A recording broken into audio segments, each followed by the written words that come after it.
Hello friends, slate chalk and টকের আজকের নিবেদন শীর্ষেন্দু মুখোপাধ্যায়ের একটি গল্প, ভগবানের আবির্ভাব।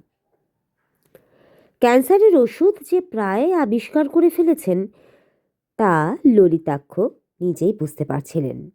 উত্তেজনায় তার বুক কাঁপছিল, তেষ্টা পাচ্ছিল, হাত পা ঠান্ডা আর মাথা গরম হয়ে উঠছিল। ললিতাক্ষর সামনে একটা কাঁচের পাত্র বুনসেন বার্নারের ওপর বসানো। ভেতরে একটা সবুজ তরল টকবক করে ফুটছে। সবুজ রংটা আরো গাঢ় হয়ে কালচে মেরে এলে তিনি সেটা একটা পিউরিফায়ারের মধ্যে রাখবেন। একটা ফ্যানেলের মধ্যে দিয়ে পরিশুদ্ধ তরলটি একটি টেস্ট টিউবে এসে জমবে। তারপর আর মাত্র দুটো পর্যায় থাকবে। ক্যান্সারগ্রস্ত একটা ইঁদুর খাঁচায় ঢুকছে, তার ওপর প্রয়োগ করবেন। কিন্তু ফলাফল কি হবে তা লোহিতাক্ষ জেনে গেছেন। তার একটা ষষ্ঠ ইন্দ্রিয় আছে, সেটা হলো কপালের বাঁ দিকে একটা আপ। যখনই তিনি কোনো সাফল্যের কাছাকাছি আসেন তখনই সেই আপটার মধ্যে একটা কুরকুর শব্দ হয়, ঠিক যেন একটা পোকা আবের মধ্যে ঘুরে ঘুরে কুরকুর করে আনন্দে গান গায়। লোহিতাক্ষর আবের মধ্যে পোকাটা এখন কুরকুর করে শব্দ করছে। লোহিতাক্ষ যখন সর্দি কাশির ওষুধ আবিষ্কার করেছিলেন তখনও আবের মধ্যে ওই রকমই শব্দ হয়েছিল। আর সে কি ওষুধ! 4বার নাক ঝাড়লেই সর্দি সাফ। সেবার সর্দির ওষুধ আবিষ্কারের জন্য তাকে নোবেল প্রাইজ দেওয়া হয়। ক্যান্সারের ওষুধ আবিষ্কারের জন্য অতএব দ্বিতীয়বার নোবেল প্রাইজও তার বাঁধা। আবের ওপর আদর করে একটু হাত বুলিয়ে নিলেন লোহিতাক্ষ। এমন সময় ল্যাবরেটরির দরজা খুলে বনমালী ঢুকল। বনমালী লোহিতাক্ষর কাজের লোক। বাইরে দুজন লোক এসেছেন। এই সকালে আবার কে এলো তা কি জানি। একজন বেটে, অন্যজন লম্বা। ভালো লোক বলে মনে হচ্ছে না, যান গিয়ে দেখুন। ভালো লোক নয় কি করে বুঝলি? আপনিও বুঝবেন। আমি শুধু কয়েছিলুম যে বাবু এখন কাজে ব্যস্ত, দেখা হবে না, তাইতেই প্রায় মারতে এলো। ও, তাই বুঝি খারাপ লোক? তা কি চায় তারা? তার জিজ্ঞেস করার সাহস হয়নি। আপনার ভিজিটার, আপনি গিয়ে সামাল দিন। লোহিতাক্ষ সাধারণত উটকো লোকজনের সঙ্গে দেখা সাক্ষাৎ করেন না, কিন্তু আজ তিনি নিজের সাফল্যের আনন্দে যে এত ডগমগ বার্নারের তাপটা কমিয়ে উঠে পড়লেন। চলো তো দেখি কেমন লোক। লোহিতাক্ষ বাইরের ঘরে যে দুজন অপেক্ষা করছিল তারা সুবিধের লোক নয় তা এক নজরেই বোঝা গেল।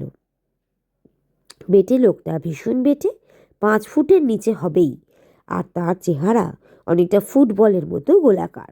লম্বা লোকটা আবার বিসদৃশ একরকম লম্বা এবং দৈত্যের মতোই তার স্বাস্থ্য। মিল একটা জায়গায়, দুজনের চোখই ভাটার মতো জ্বলছে। দেখলেই মনে হয় এরা চোখের ইশারায় মানুষের গলা নামিয়ে দিতে পারে। কোন দেশের লোক তাও বোঝবার উপায় নেই। গায়ের রং তামাটে উজ্জ্বল, মুখও ভাবলেশীন, চুল কালো। সাহেব, বাঙালি, চীনা সবই হতে পারে। কি চাই আপনাদের? বেটে লোকটা তার ভাটার মতো চোখ দুটোকে আরও গনগন করে লোহিতাক্ষর দিকে চেয়ে থেকে পরিষ্কার বাংলায় বলল, তুমি জড়িবুটিওয়ালা লোহিতাক্ষ সেন? এ কথায় কান্না রাগ হয়। নোবেলজয়ী বৈজ্ঞানিক লোহিতাক্ষ বিশ্ববন্দিত বিজ্ঞানী, তাকে প্রথম পরিচয় তুমি করে সম্বোধন, আর জড়িবুটিওয়ালা বললে তো তার ক্ষেপে যাওয়ারই কথা। লোহিতাক্ষও খেপলেন এবং দাঁত কড়মড় করে বললেন, তার মানে এটা কি ইয়ার্কির জায়গা? বেটে লোকটা একটা মস্ত চুরুট ধরিয়ে এক গাল কটু গন্ধের ধোঁয়া ছেড়ে বলল, শান্ত হও। তুমি যে একটা মেডেল পেয়েছো তা আমরা জানি। লোহিতাক্ষ অবাক হয়ে বললেন, মেডেল? কিসের মেডেল? ওই যে নোবেল প্রাইজ নাকি? তা সে যাকগে, তুমি যে ভালো ছেলে তা আমরা জানি। লোহিতাক্ষ রাগে কাঁপছিলেন বটে, কিন্তু কাঁপতে কাঁপতেই তিনি লক্ষ্য করলেন বেটে লোকটার বাঁ কপালে একটা কালো রঙের জরুল। লোকটা মাঝে মাঝে জরুলটায় হাত দিচ্ছে। লোহিতাক্ষ বললেন, আপনারা বেরিয়ে যান, আমার বাজে কথায় নষ্ট করার সময় নেই। বেটে লোকটা একটু গাল জ্বালানো হাসি হেসে বলল, কেন, কি এমন রান্নাবান্নার কাজে ব্যস্ত আছো? হ্যাঁ, বলে লোহিতাক্ষর মুখে এক ঝাঁক ধোঁয়া ছেড়ে লোকটা খ্যাক খ্যাক করে অপমানসূচক একটা তাচ্ছিল্যের হাসি হাসল। তারপর বলল, আগেকার ছেলেরা ভক্তি শ্রদ্ধা জানতো, আর এখনকার তোমরা একটু ভদ্রতাও জানো না দেখছি। এ কথায় লোহিতাক্ষ লোকটাকে খুন করার জন্য পকেটে হাত দিয়ে রিভলভার খুঁজতে লাগলেন, কিন্তু হঠাৎ মনে পড়ে গেল তার রিভলভার নেই, কোশমিন কালেও ছিল না। বেটে লোকটা কিন্তু লোহিতাক্ষের মনের কথা টের পেল এবং সঙ্গীত দিকে হাত বাড়িয়ে বলল, খেলনাটা দাও তো। দৈত্য একটা রিভলভার বের করে বেটের হাতে দিল, আর বেটেটা রিভলভারটা নিজের বুকের দিকে তাক করে ট্রিগার টিপে দিল। ভীষণ একটা শব্দ ও ধোঁয়ার ভেতরে বুলেটটা লোকটার বুকে লেগে ঠং করে মেঝেতে গড়িয়ে পড়ল। বেটে লোকটা খ্যাক খ্যাক করে হেসে বলল, দেখলে তো, বিশ্বাস না হয় নিজেই চেষ্টা করে দেখো, এই নাও রিভলভার, জেনুইন জিনিস, সত্যিকারের গুলি ভরা আছে। বলতে বলতে রিভলভারটা এগিয়ে দিল লোকটাকে। লোকটা সোফায় গা এলিয়ে বসে আর এক কুণ্ডুলি ধোঁয়া ছেড়ে বলল, আরে লজ্জা কি, চালাও না, আচ্ছা নারী রে বাবা। লোহিতাক্ষ রিভলভারটা তুলে দুম করে গুলি করলেন। গুলিটা আবার আগের বারের মতোই লোকটার বুক লেগে ছিটকে পড়ল। লোকটা খ্যাক খ্যাক করে হাসতে হাসতে বলল, কি বলো হে মেডেল পাওয়া কম্পাউন্ডার, সুবিধে করতে পারলে? দাও খেলনাটা, আমার হাতে দাও, আর শোনো, আমি হচ্ছি ভগবান, আমার সঙ্গে ইয়ার্কি করতে নেই। লোহিতাক্ষ রাগে গড়গড় করে বললেন, ভগবানই হন আর যাই হন, আপনি অত্যন্ত অভদ্র। বেটে লোকটা আবার হাসতে লাগলো, গা দুলিয়ে ভুঁড়ি নাচিয়ে। তারপর বলল, ওরে বাপু, আমার নাম ভগবান নয়, আমি স্বয়ং ভগবান, যাদের মূর্তি টুর্তি তোমরা পুজো করো তাদেরই একজন। লোহিতাক্ষ নাস্তিক লোক, আর নাস্তিক বলেই তার ভগবান ভক্ত স্ত্রীর সঙ্গে প্রায় খুব ঝগড়া হয়। তার স্ত্রী মোটেই তার নাস্তিকতাকে ভালো চোখে দেখেন না।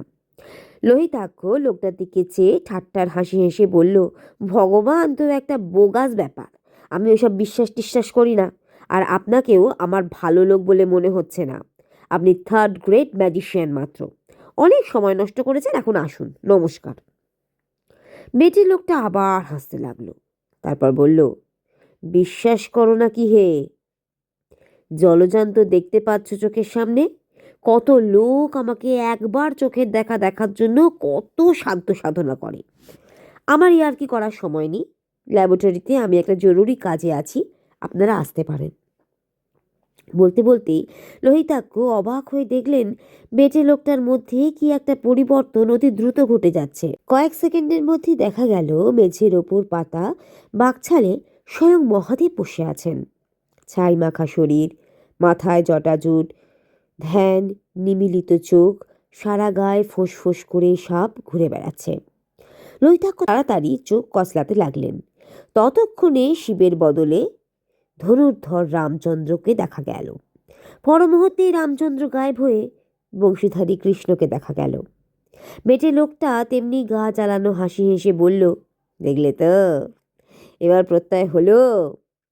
লোহিতাক্ষ একটু কেমন হয়ে গেলেন। ম্যাজিশিয়ানরা অনেক কৌশল জানেন ঠিকই, কিন্তু এটা ম্যাজিক বলে তার মনে হচ্ছিল না।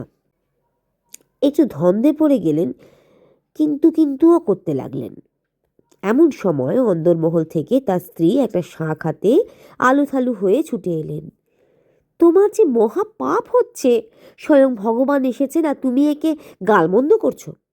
ওরে বনমালী, শিগগির জল বাতাসা আর ফুল নিয়ে আয়, ধূপ দীপ জ্বালা। বেটে লোকটা খুব ভুঁড়ি দুলিয়ে হাসতে লাগলো। ললিতাক্ষ স্ত্রী ধূপ দীপ জেলে জল বাতাসা আর ফুল দিয়ে ঘণ্টা নেড়ে যাবতীয় স্তবস্তুতি আওড়ে যেতে লাগলেন। ললিতাক্ষ বেকুবের মতো চেয়ে দেখতে লাগলেন। পুজো হয়ে গেলে ললিতাক্ষকে একটা কুনুয়ের ঠেলা দিয়ে গিন্নি বললেন, হলোটা কি তোমার? প্রণাম করো। ললিতাক্ষ অগত্যা অনভ্যস্ত ভঙ্গিতে একটা প্রণামও করে ফেললেন। বেটে লোকটা খুব খুশি হয়ে বলল, ললিতাক্ষ, গারল হলেও বউটি কিন্তু ভারী লক্ষ্মীমন্ত। তা তোমরা বরটা চাইবে না? বরের কথায় কর্তা গিন্নি মুখ চাওয়াচাই করতে লাগলেন। লোকটা একটু হেসে বলল, আরে লজ্জা কি, সে চেয়ে ফেলো, চেয়ে ফেলো, আমার আর বিশেষ সময় নেই। গিন্নি ধরা গলায় বললেন, আমি আর কি চাইবো বাবা, স্ত্রী পুত্র নিয়ে যেন সুখে থাকতে পারি। তথাস্তু। ললিতাক্ষ করুণ গলায় বললেন, দ্বিতীয়বার নোবেল প্রাইজটা? তথাস্তু। এই বলে ভগবান উঠে দাঁড়ালেন। তারপর ললিতাক্ষের দিকে চেয়ে বললেন, তবে বাপু, আমারও কিছু চাওয়ার আছে। ওই যে কি একটা ওষুধ বানাচ্ছ, ওটা আর বানিও না। একটা দুটো দুরারোগ্য রোগ আছে বলেই মানুষ এখনো ভগবানের ডাক খোঁজ করে। রোগ ভোগ লোপাট হয়ে গেলে সেটুকুর পাটও উঠে যাবে। তুমি বরং একটা দাঁতের মলম বা আমাশার ওষুধই বানাও, তাতেই নোবেল পেয়ে যাবে, বুঝেছ? যে আজ্ঞে, কিন্তু আর কিন্তু নয়, এখনই গিয়ে সব ফর্মুলা নষ্ট করে দাও গে। শুভস্র শীঘ্রম। ওকে যেতে হবে না ঠাকুর, আমি গিয়ে সব নর্দমায় ফেলে দিয়ে আসছি, বলে গিন্নি উঠে গেলেন। বেটে লোকটা একটা বাতাসা মুখে পুড়ে উঠে পড়ল আর ললিতাক্ষর দিকে চেয়ে বলল, চলি হে, অনেকটা দূর যেতে হবে। যাওয়ার আগে আসল কথাটা বলে যাই, আমি ভগবান টগবান নই, তবে গ্রহান্তরের মানুষ। পৃথিবীতে অনেক দিন ধরেই আমাদের আনাগোনা। বাঁদর থেকে তোমাদের মানুষ বানিয়েছি আমরাই। বিজ্ঞানে তালিম দিয়েছি, চাকা বানানো থেকে অ্যাটম বোম তৈরি অবধি সব ব্যাপারেই আমাদের অদৃশ্য হাত ছিল। আর এসব যা দেখালুম তোমায়, সবই বুঝলো কি বটে, তবে আসল ভগবানও একজন আছেন, কিন্তু এত দূরে তোমাদের ধারণা পৌঁছয় না বলে এই আমাদেরই তোমরা এতকাল ভগবান ভেবে পুজো করে বেড়াচ্ছ। ললিতাক্ষ লাফিয়ে উঠে বললেন, তাহলে আমার দ্বিতীয় নোবেলের কি হবে? তা আমি কি জানি, আমার বর ফলে কি না তা আমি জানি না। ললিতাক্ষ রাগে কাঁপতে কাঁপতে বললেন, ইয়ার কি হচ্ছে? ঠিক করে ফর্মুলা আমার মুখস্থ, আমি ক্যান্সারের ওষুধ আবার বের করে ফেলব। লোকটা মাথা নাড়ালো, না, বের করবে না। বের করলে কি হবে জানো? কি হবে? তুমি যে রোজ চুষি কাঠি ছাড়া ঘুমোতে পারো না, সে কথা সবাইকে জানিয়ে দেব। কথাটা ঠিক। ললিতাক্ষ এত বড় বৈজ্ঞানিক হওয়া সত্ত্বেও বাচ্চা ছেলের মতো একটা স্বভাব আছে তার। এখনও চুষিকাঠি ছাড়া তিনি ঘুমোতে পারেন না, কিন্তু সে কথা বাড়ির লোক ছাড়া কেউ জানে না। ললিতাক্ষ স্তিমিত হয়ে গিয়ে বললেন, যে আজ্ঞে। লোক দুটো বেরিয়ে গেল।